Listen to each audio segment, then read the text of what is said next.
সকাল 6টা 30 পর্যন্ত 8 ঘন্টা, সন্ধ্যা 2টা থেকে 10টা, আবার রাত 10টা 30 থেকে একদম তুমি সারা রাত পড়লে তোমার আসলে শরীরের হেলথ ইস্যু চলে আসে। এই ঢং করে নাটক করে পড়াশোনা হবে না। ওকে, নাটকগুলো আসলে পড়াশোনার ক্ষেত্রে যাবে না। সারাদিন কামলা খাইটা কুত্তার মতো রুজ কামলা খাইটা 500 টাকার রুজ কামলা খাইটাও মানুষজন রাতে সারা রাত পইরা মেডিকেলে চান্স পায়, সাস্টে চান্স পায়, ভালো ভালো ইউনিভার্সিটিতে চান্স পায়। আর তুমি সারাদিন সব কিছু পাওয়ার পরেও, খাবার দাবার সব কিছু, ফ্যামিলি, একটা থাকার মতো একটা জায়গা, সব কিছু সুন্দর মতো পাওয়ার পরেও তুমি পড়তে পারতেছো না। What the fish. তুমি আমার ভাই বোনেরা, কি অবস্থা সবার? আজকের ভিডিওটা তোমাদের লাইফে হয়তো বা বেস্ট একটা ভিডিও হতে যাচ্ছে। কারণ আমরা অনেকেই চেষ্টা করি পরিশ্রম করতে, হার্ডওয়ার্কার হইতে। ছোটোবেলা থেকে শুনে আসছি যে মেধা বলতে কিছু নাই, চেষ্টাটাই হচ্ছে মূল বিষয়, হার্ডওয়ার্কিং করাটাই হচ্ছে মূল বিষয়। কেউ মেধাবী না, প্রত্যেকেই হার্ডওয়ার্কিং করে তার মেধাটা অর্জন করে, যেটাকে তথাকথিত ভাষায় মেধাবী বলা হয়। এটা আসলে হার্ডওয়ার্কিং করে অর্জন করা লাগে। সো এই কথাটার মানে আক্ষরিক অর্থ যেমন অনেক বেশি ভার্স, এবং এটার যে একটা ডিপনেস, এটা আরও অনেক বেশি কিন্তু এটা মিনিং ক্রিয়েট করে। কথা সত্য যে হ্যাঁ, প্রত্যেকটা জায়গায় কিন্তু, প্রত্যেকটা সেক্টরে কিন্তু তোমার হার্ডওয়ার্কিং করতে হয়। বিশেষ করে কম্পিটিটিভ পরীক্ষা যেগুলো হয়, এগুলোতে কিন্তু ডেফিনেটলি তোমাকে অনেক বেশি হার্ডওয়ার্কিং করতে হয়। কারণ কি জানো, তুমি যখন কোনো একটা কম্পিটিটিভ পরীক্ষায় বসো, সে ফর এক্সাম্পল আমাদের বাংলাদেশে অ্যাডমিশন পরীক্ষা, কয়েকদিন পরে তোমরা সাস্টের পরীক্ষায় বসবা, বুয়েটে বসবা, ডিউতে বসবা, অনেক বিশ্ববিদ্যালয়ে তোমরা মানে পরীক্ষায় হলে যে তোমরা বসবা। তো এখানে তুমি নিজেও দেখবা যে তোমার রুমে 100 জন মানুষ যদি থাকে, তাহলে একজন যদি চান্স পায়, সেটা হচ্ছে 100 জনের মধ্যে তুমি, মানে হচ্ছে এই পুরা ক্লাসের মধ্যে ফার্স্ট বয় হচ্ছে তুমি। হ্যাঁ, সো এই যে একটা কম্পিটিশনের বিষয়, যেখানে লাখখানিক পরীক্ষার্থী পরীক্ষা দেয় প্রতি বছর, হাজার হাজার শিক্ষার্থী, লক্ষাধিক শিক্ষার্থীর মধ্যে তোমার নিজের অবস্থানটা নিজেই আসলে এই জায়গাটাতে ইন্ডিভিজুয়ালি ক্রিয়েট করে নিতে হয়। সো এই জায়গাটাতে আসলে মানে থিংস আর ডিফারেন্ট। তুমি এতদিন যেভাবে পড়ে আসছো ইন্টার লাইফে, এসএসসি পরীক্ষায়, এই জায়গাটা আসলে সম্পূর্ণ ডিফারেন্ট। এখানে আসলে আরাম করার কোনো জায়গা নাই, আরাম হচ্ছে হারাম। এই জায়গাটাতে অনেক বেশি পরিশ্রম করতে হয়। এটাকে আসলে আমি যদি অন্যভাবে বলি, যে নিজেকে আসলে মানে ওই যে তোমরা তো নিশ্চয়ই জানো যে কাপড় ধোয়ার পরে, কাচার পরে এরকম পানি বের করে না চিপ দিয়া, এটা হচ্ছে চিপ দিয়ে তোমার নিজের রক্ত বাইর করার মতো অনেকটা। হ্যাঁ, সো যেহেতু আমরা থার্ড ওয়ার্ল্ডের মতো একটা কি বলবো, গরিব একটা দেশে বাস করি, এই দেশে আসলে প্রত্যেক মানুষের শিক্ষা ব্যবস্থা নিশ্চিত করা সম্ভব হয় না। সো এই জন্য পরীক্ষাটা চলে আসে। সো তোমার নিজের জায়গাটা বা নিজের অবস্থানটা তুমি যদি ক্রিয়েট করতে চাও, ডেফিনেটলি তুমি অন্যদের থেকে ডিফারেন্ট ওয়েতে আগাইতে হবে। সো আমি তোমাকে বেশি সময় নিব না, আমি তোমাকে হচ্ছে পুরা টপিকে চলে যাই যে 16 ঘন্টা কীভাবে পড়বো। ভাইয়া এটার জন্যই তো অনেকে ঢুকছো যে ভাইয়া 16 ঘন্টা কীভাবে পড়া যায়, এবং 16 ঘন্টা আমি কেন পড়বো, এটা হচ্ছে প্রথম বিষয়। এই কথাটা যদি কেউ নাই বুঝে যে আমি কেন 16 ঘন্টা পড়তে যাব, তাহলে কিন্তু তার পক্ষে 16 ঘন্টা কেন 5 ঘন্টাও পড়া পসিবল না। সো আমি তোমাদেরকে আগে দেখাই যে কেন তুমি 16 ঘন্টারও অধিক সময় পড়া উচিত। আমি ধরে নিচ্ছি তুমি আমার মতো খুবই অ্যাভারেজ স্টুডেন্ট।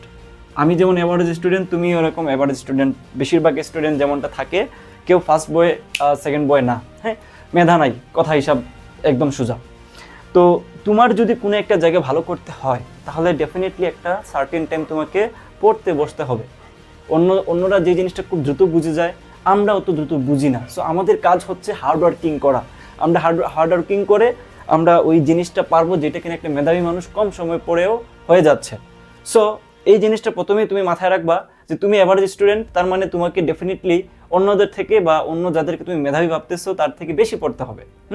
আচ্ছা দেখো, আমরা প্রত্যেকে হচ্ছে যোদ্ধা। 16 ঘন্টা পড়ার আগের রিজনটা আমি তোমাদেরকে বলতেছি। আমরা প্রত্যেকে হচ্ছে যোদ্ধা, আমরা প্রত্যেকেই যুদ্ধ করে নিজের সিটটা নিজের করে নেই।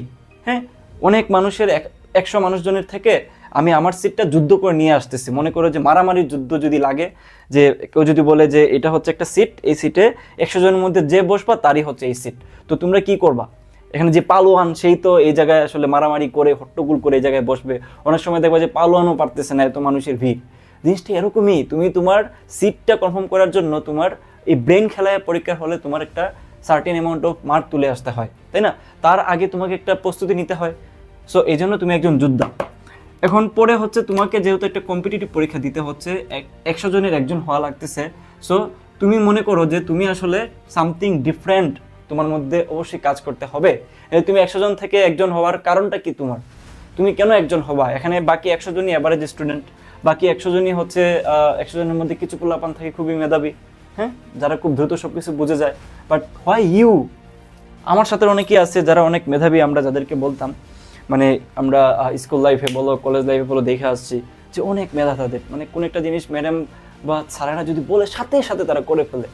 এই জিনিসটা অনেক মানে খারাপ লাগে, আমার নিজেরও খারাপ লাগতো, তোমাদের হয়তো খারাপ লাগে যে তোমার কোনো একটা ফ্রেন্ড যেটা ঠাস করে কোনো কিছু একটু করে ফেলতেছে, বাট তুমি স্টিল ওইটা নিয়ে বসে আছো, তুমি ওইটা নিয়ে কাজ করতেছো, তুমি পারতেছো না, সে ওইটা করে আরো ধামধাম করে আরো অনেক জিনিস করে ফেলতেছে, তাই না? সো তোমাকে কেন সিলেক্ট করা হবে?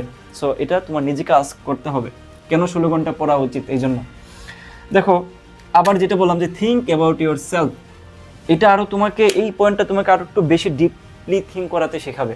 আমার কাজ হচ্ছে তোমাদেরকে একটা থিঙ্কিং ধরায় দেওয়া, তোমাদেরকে একটা তোমার কি বলা যায়, একটা চিন্তার মধ্যে ফালায় দেওয়া, যাতে করে তুমি যেই চিন্তা করলে তুমি অ্যাটলিস্ট তুমি সেই জায়গা দিয়ে তুমি হাঁটা শুরু করবা, যে জায়গা দিয়ে হেঁটে মানুষজন বিশ্ববিদ্যালয় পর্যন্ত পৌঁছায়। সো আমার কাজ হচ্ছে তোমাদেরকে থিঙ্কিং লেভেলটাতে একটু পুশ করা। ওকে, তুমি তোমার নিজের লাইফ সম্পর্কে একটু থিঙ্ক করো তো। তোমার আব্বু কিংবা আম্মু না খেয়ে, হয়তো বা মিডল ক্লাস ফ্যামিলি যেহেতু, না খেয়ে কোনো একটা বাসার কোনো একটা দরকারি জিনিস না কিনে, কিংবা কোনো একটা ভালো জিনিস যেটা ফ্যামিলিতে হয়তো বা অনেক বেশি উপকার আসতো, সেই জিনিসটা না করে, না কিনে, না খেয়ে তোমাকে টাকাটা দিয়ে কোনো একটা কোচিংয়ে ভর্তি করাইছে, উদ্বাসে 17,000 18,000 টাকা দিয়ে ভর্তি করাইছে, প্রায় 12 পর্যন্ত এত টাকা দিছে, পরীক্ষার ফিস, রেজিস্ট্রেশনের ফিস, তারপর হ্যান তেন অনেক কিছু কিন্তু দিছেন তারা, তাই না? স্কুলের ড্রেস থেকে শুরু করে তোমাকে কষ্ট করতে দেন নাই। সো তাদের কিন্তু একটা প্রত্যাশা বা এক্সপেকটেশন তোমার প্রতি থাকবেই। সো তুমি থিঙ্ক করো তাদের কথা, যে আমি আসলে তাদেরকে কি ফিডব্যাক দিছি, তাদের জন্য আমি কি করছি। তো এই জায়গাটাতে যেহেতু তোমার তাদেরকে দেওয়ার মতো কিছু একটা আছে, তুমি যদি কোনো একটা জায়গায় চান্স পাও, এটাই হচ্ছে তাদের জন্য একটা পাওয়া।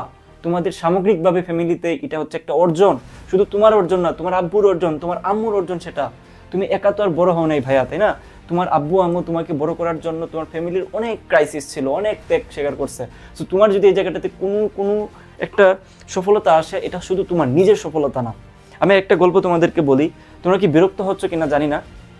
আমার অ্যাডমিশন সময়গুলোতে আমি যেটা দেখছি, মানে আমার টিচিং লাইফে, যেমন গত বছর জিএসটিতে একটা ছেলে হইলো 751তম, 751তম আমার কোর্স থেকে, স্পেসিফিক্যালি বলতেছি আর কি, আরও অনেকেই হয়েছে, 113তম থেকে শুরু হয়েছে মেরিট।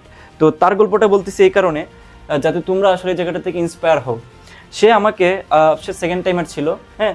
সো সে আমাকে হচ্ছে আমার সাথে যেটা হয় আর কি, আমার কোর্সগুলোতে স্টুডেন্টরা আমার সাথে সরাসরি কথা বলতে পারে, এই সুযোগটা আমি দিয়ে দিছি যে যখন তখন তারা কথা বলতে পারে। সো সে আমাকে মেসেজ দিয়ে বলছিল যে ভাইয়া, আমি কি চান্স পাবো? আমি আপনার ডিপার্টমেন্টের জুনিয়র হতে চাই, আমি আপনার বিশ্ববিদ্যালয়ে পড়তে চাই। এই যে তার একটা ছোট একটা স্বপ্ন, সে আমাকে জিজ্ঞেস করলো ভাই আমি পারবো কিনা। আমি তাকে বললাম যে তুমি ইয়েস, তুমি পারবা, তুমি চেষ্টা করলে পারবা। এবং গেস হোয়াট, সে আমার সাথেই পড়তেছে, আমারই জুনিয়র হয়ে গেছে সে। তার সাথে আমার সেমিনার আছে, হয়তো তুমি অনেকেই দেখছো, হ্যাঁ, তার সাথে অনেক ভিডিও সামনে দেখবা। সো এই যে একটা ব্যাপার, তারপর সে আমার সাথে, তার স্বপ্ন ছিল 1 কিলো রোডে আমার সাথে দেখা করবে, এবং সত্যি সত্যি সে আইসা আমাকে কল দিল, আমিও দেখা করলাম। এই যে একটা ফ্যান্টাস্টিক ব্যাপার, এটা কিন্তু একটা ভালো একটা ফিলিংসের ব্যাপার। সো তুমি যদি এই মুহূর্ত থেকে ওই স্বপ্নটা দেখতে না পারো যে তুমি আসলে লাইফে কি করতে চাও, তাহলে তোমার পক্ষে 16 ঘন্টা পড়া পসিবল না, তোমার পক্ষে 5 ঘন্টা পড়া পসিবল না। সো তুমি আগে সেট করো যে তুমি আসলে কি জন্য পড়তে চাচ্ছ, কার জন্য পড়তে চাচ্ছ, তুমি কি করতে চাচ্ছ, কি হইতে চাও আসলে তোমার লাইফে। এই ব্যাপারটাকে যদি তুমি ক্লিয়ার না থাকো, তাহলে কখনোই তুমি পড়াশোনায় আসলে এত টাইম দিতে পারবে না। 16 ঘন্টা একটা কম সময় না, এই সময়টুকু যথেষ্ট কঠিন একটা সময়, যে সময়টুকু সবাই দিতে পারে না, 1000-এ একজন দিতে পারে। আচ্ছা, এই হচ্ছে বিষয়। এবার আসো আমরা কিভাবে 16 ঘন্টা, আশা করি তোমাদের থিঙ্কিং লেভেলটা আমি একটু হইলেও মানে পুশ আপ করতে পারছি। এখন আমি তোমাদেরকে দেখাবো যে কিভাবে তুমি 16 ঘন্টা মেনটেন করতে পারো। 2 পার্টির জন্য দেখাবো, যারা রাতে পড়ে, আরেক পার্টি হচ্ছে যারা দিনে পড়ে। এখন কোনো কোয়েশ্চেন যদি আসে যে ভাইয়া দিনে পড়া বেটার নাকি রাতে পড়া বেটার, এটার সলিউশন হচ্ছে কোনো সময় আসলে তোমার বেটার বা খারাপের কোনো প্রশ্নই আসে না, বুঝছো? যে রাতে পড়ে হেলথ ইস্যু চলে আসে যে ভাইয়া হেলথে সমস্যা হবে, হ্যান তেন। আরে বেটা, তুই নিজেই তো সারাদিন ফোন টিপে সারা রাত পার করে দিস, ওই সময় কিছু হয় না। আর তুই যখন পড়তে যাবি তখন তুই তো বলবি যে ভাই হেলথ ইস্যু চলে আসে। কেন রে ভাই, আমি নিজে সারা রাত পড়ছি, আমি মানে ইন্টার লাইফ বলে, অ্যাডমিশন লাইফ বলে, আমি হচ্ছে রাতের পাখি, হ্যাঁ, রাতজীবী যেটাকে বলে। তো এই রাতে আমি পড়তে পড়তে আমার শরীর চিকনা হয়ে গেছে। বাট এখন কি আমি বেশি চিকনা? হ্যাঁ, আমি কি বেশি চিকনা এখন? আমি এখন নিশ্চয়ই আগের থেকে একটু বেটার হয়েছি, আরও বেশি খাওয়া দাওয়া করলে আরও বেশি মোটা হবো, তাই না? সো আলটিমেটলি তোমার এখন যদি লস হয়, পরবর্তী সময় চান্স পাওয়ার পরে একটু মোটা হয়ে যাবা। হোয়াটস রং? এগুলাতে কোনো হেলথ ইস্যু নাই, কিচ্ছু নাই ভাই। কি হয়, ব্রেইনের কার্যক্ষমতা কমে যায়। What the fish man. যারা ওই যে আমার কিছু নিজের দেখা যে কিছু মানুষজন সারা রাত ওই তোমার কামলা খাইটা, ওই যে তোমার রোজ খাটে না, 500 টাকার রোজ কামলা খাইটাও মেডিকেলে চান্স পাইছে, সারা রাত পড়ছে, সারাদিন কাজ করে সারা রাত পড়ছে, তার কিছু হয় নাই। তুমি কোন কি বলা যায়, বাপের বেটা বা বাপের মাইয়া, হ্যাঁ, পাপাক্কা পড়ি, তুমি সারা রাত পড়লে তোমার আসলে শরীরের হেলথ ইস্যু চলে আসে। এই ঢং করে নাটক করে পড়াশোনা হবে না, ওকে? নাটকগুলো আসলে পড়াশোনার ক্ষেত্রে যাবে না। সারাদিন কামলা খাইটা কুত্তার মতো রোজ কামলা খাইটা, 500 টাকার রোজ কামলা খাইটাও মানুষজন রাতে সারা রাত পইরা মেডিকেলে চান্স পায়, সাস্টে চান্স পায়, ভালো ভালো ইউনিভার্সিটিতে চান্স পায়। আর তুমি সারাদিন সব কিছু পাওয়ার পরেও, খাবার দাবার সব কিছু, ফ্যামিলি, একটা থাকার মতো একটা জায়গা, সব কিছু সুন্দর মতো পাওয়ার পরেও তুমি পড়তে পারতেছো না। What the fish. তুমি তোমার নিজেকেই তো চিনো না তুমি কি করতে চাচ্ছ তোমার লাইফে। সো আগে first of all find out. আমি প্রথমেই বললাম যে থিঙ্ক অ্যাবাউট ইউর সেলফ। আচ্ছা, অনেক মোটিভেশন হয়ে গেছে, এবার চলো আমরা কিভাবে তুমি 16 ঘন্টা মেনটেন করবো ওইটা দেখাই, চলো। সো দুইটা পার্ট আছে এই জায়গায়, এটা হচ্ছে রাতজীবী যেটা আমি করতাম, আর এটা হচ্ছে দিনের পাখি। আমি কাউকে হচ্ছে প্রমোট করবো না যে কি করবা, তোমার ইচ্ছা, তুমি যে রাতে পড়ে সে রাতেই পড়ো, যে দিনে পড়তেছো সে দিনেই পড়ো, প্যারা নাই। আমি প্রথমেই বলবো হচ্ছে রাতজীবী যেটা আমি ছিলাম আর কি, এটা প্রথমেই বলি, যাই হোক। আচ্ছা দেখো, প্রথমত হচ্ছে রাতে যেটা হয়, আমি যেভাবে পড়তাম 16 ঘন্টা মেনটেন করতাম, আমি তোমাকে সেটাই দেখাচ্ছি। হ্যাঁ দেখো, 2টা থেকে একদম কয়টা, দেখো রাত 10টা পর্যন্ত 8 ঘন্টা। এই 2 বলতে কি বুঝাইছি? এই 2 বলতে হচ্ছে একদম তোমার বিকেলবেলা থেকে শুরু করে তুমি একদম রাত 10টা পর্যন্ত টানা 8 ঘন্টা পড়বা। এখন অনেকেই কোয়েশ্চেন আসে যে ভাই আমি 1 ঘন্টা পড়ি তো 2 ঘন্টা ফোন চালাই, 2 ঘন্টা ফোন চালাই তো 30 মিনিট পড়ি, 30 মিনিট পড়ি তো আরও 2 ঘন্টা সময় হচ্ছে ঘুমায় থাকি, জায়গায় থাকি। তো তোমার এই প্রবলেম থাকলে তোমাকে বলবো যে ফার্স্ট পার্টে চলে যাও। প্রথমেই আমি বলছি যে কথাগুলা, এগুলো যদি আগে বুঝতে না পারো তাহলে তুমি আসলে 2 ঘন্টাও পড়তে পারবে না। আচ্ছা, তারপর দেখো রাতের পাখি, এই যে বললাম সন্ধ্যা 2টা থেকে একদম রাত 10টা পর্যন্ত 8 ঘন্টা। এবং এই মাঝখানে তুমি তো খাওয়া দাওয়া তো করবাই, রাতের খাবার তো খাবাই, বাট আমি এটা স্কিপ করতেছি। তুমি তোমার মেনটেন করবা 30 মিনিট 1 ঘন্টা, তুমি নিজে ব্যালেন্স করবা। আমি তোমাদেরকে ইন জেনারেল ফিগারটা দেখাচ্ছি, খেয়াল করো। তারপর হচ্ছে 10টা 30 থেকে 6টা 30 পর্যন্ত টানা 8 ঘন্টা। এটাই ছিল আমার হচ্ছে পদ্ধতি, আমি এইভাবেই পড়তাম। হ্যাঁ, আমি এইভাবেই পড়তাম, এই 8 ঘন্টা হচ্ছে এখানে মেনটেন করতাম। এখানে মাঝখানে হচ্ছে 1-2 ঘন্টা হয়তো একটু তোমার নড়চড় হইতো, যেমন আমি হয়তো কোনোদিন 3টা থেকে শুরু করছি, আবার এদিকে রাতে হয়তো কোনোদিন 7টা 8টা পর্যন্ত পড়ছি, আবার সকাল 8টা, দেখো রাত 10টা থেকে সকাল 6টা 30 পর্যন্ত 8 ঘন্টা, সন্ধ্যা 2টা থেকে 10টা, আবার রাত 10টা 30 থেকে একদম সকাল ফজরের নামাজ পড়ে অর্থাৎ 6টা 30-এর পর বা 7টা পর্যন্ত হচ্ছে 8 ঘন্টা। এই হচ্ছে 16 ঘন্টা। বাকি যেই সময়, এই সময়টা তোমার উপরে, তুমি কখন ঘুমাবা, কয় ঘন্টা ঘুমাবা, ইটস আপ টু ইউ। এখন যদি কথা আসে যে ভাই কয় ঘন্টা ঘুমাবো, আমি বলবো যে তুমি মাথায় রাখো অ্যাডমিশন টাইমে 5 থেকে 6 ঘন্টা হচ্ছে মুড এনাফ। এটি সাইন্টিফিক্যালি হচ্ছে তোমার প্রুভড, বিভিন্ন ধরনের তোমার রিসার্চ পেপারে দেখা গেছে যে এটাই হচ্ছে আসলে তোমার রাউন্ড ফিগার, বা এটাই হচ্ছে তোমার আদর্শ যে ব্যাপারটা। 5-6 ঘন্টা হচ্ছে তোমার নিজের হেলথের উপরে ডিপেন্ড করতেছে, বাট 5 ঘন্টা বা 6 ঘন্টা ঘুমাইলে কিচ্ছু হবে না, nothing else, nothing health issue. এগুলো হচ্ছে ফাঁকিবাজি ধরনের কথাবার্তা। তুমি কি এমনিতেই সারা রাত ফোন চালায় ঘুমাও না, গার্লফ্রেন্ডের সাথে চ্যাটিং করে ঘুমাও না? স্বীকার করো তোমরা পোলাপান, এই যে চ্যাটিং করে তোমরা কি এটা সারা রাত পার করে দাও না? হ্যাঁ, তো ওইটা কেউ করতে পারলে, পড়াশোনা করলে সমস্যা কি, ক্ষতি কি? এবার হচ্ছে দিনের পাখি। চলো, পাখি আমার একটা পাখি। তো দিনের পাখিরা কি করবা? দিনের পাখিরা মূলত এরা হচ্ছে আদর্শ পোলাপান। আমি আবারও বলতেছি, তোমরা ভাই আদর্শ, যারা দিনে পড়তেছো, তোমাদের প্রতি আমারও স্যালুট থাকবে, এবং তোমাদের হেলথ অনেক ভালো থাকবে। আচ্ছা যাই হোক, আমাদের হেলথ খারাপ থাকুক, প্যারা নাই, তোমাদের হেলথ ভালো, আমাদের হেলথ খারাপ। আচ্ছা, জোকসে পার্ট।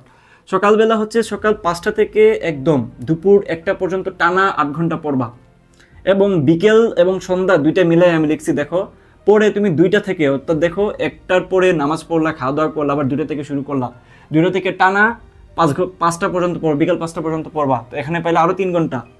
এখন মাঝখানে তুমি 1 ঘন্টা গ্যাপ দিলা, দিয়ে 6টা থেকে আবার রাত 11টা পর্যন্ত পড়লা, ঠিক 11টা 30-এ তুমি ঘুমায় গেলা, তাই না? তো দেখো বাকি যেই সময়টুকু 6টা থেকে 11টা 5 ঘন্টা, তাহলে 5-3-8 16 ঘন্টা, 5-3-8, আর এইদিকে 8 হচ্ছে 16 ঘন্টা। বাকি যেই সময়টুকু, ওই সময়টুকু হচ্ছে স্লিপিং টাইম, ওইটা তুমি নিজে মেনটেন করে ঘুমাবা আর কি, এটা তোমার উপরে। সো এই হচ্ছে কথাবার্তা ভাইয়া।